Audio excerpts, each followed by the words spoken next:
never end. Emily, she knows her stuff. Toby, he's square. Everyone's a friend of mine.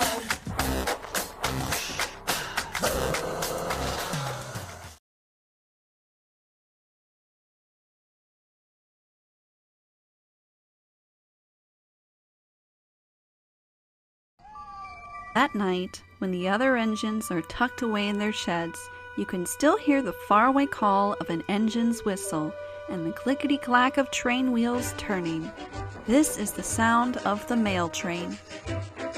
One train is pulled by Thomas and the other by Percy, as the loads are too heavy for one engine to do the work alone.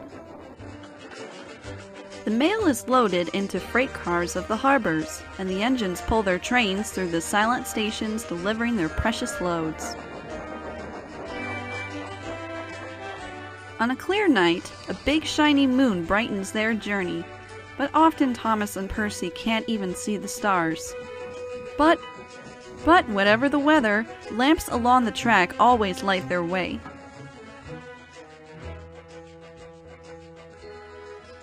One night, Percy was waiting at the junction.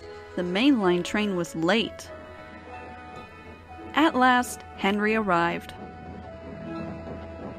About time, Henry. Sorry I'm late, Percy. The mail boat from the mainland was delayed. Come on, Percy. Let's make up the lost time. Percy puffed along as quickly as he could, but the sun was already rising as he finished his work. Never mind. It's nice to be up and about when it's the start of a new day and there's no one else around. Percy was not alone for long. Bother, it's that dizzy thing Harold. Good morning. I always said railways were out of date, but you're so slow with the mail. You should give everyone their stamps back post-haste. Percy was too tired to explain. Bird brain. Good morning, Percy. Goodness me, you're up early this morning. No, you're wrong. I'm back, tired and late. He rolled into the shed and fell asleep almost before his buffers touched the bar.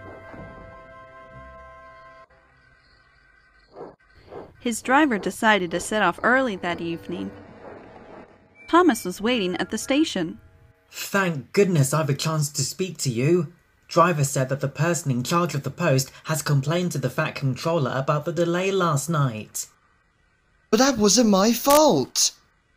I know, and so does the Fat Controller. But this post person wouldn't listen. Tonight, we'll just have to be quicker than ever before. The engines were just leaving when they heard a familiar buzzing. Yeah, I say, you two, there's news flying about. Where? All over the place. They're going to scrap the post train and use me instead. Wings work wonders, you know. Always. Rubbish. That night, everything ran like clockwork. Thomas and Percy steamed through the stations, making good time everywhere they went.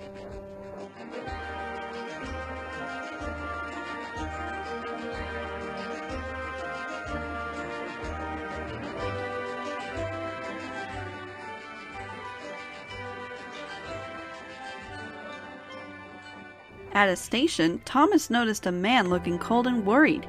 He had missed his train home. We can give you a ride, but it will be rather uncomfortable. Oh, thank you. Anything's better than sitting here. The next afternoon, Percy passed the airfield and saw Harold. Hello, Lazy Wings. Are you too tired to fly today? The wind's too strong. I've been grounded.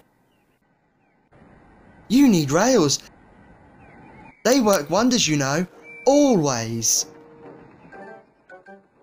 That night, Sir Topham Hatt showed the two engines a letter. It was from the man who missed his train. He thinks you are both splendid, and everyone says that the mail train is the pride of the line.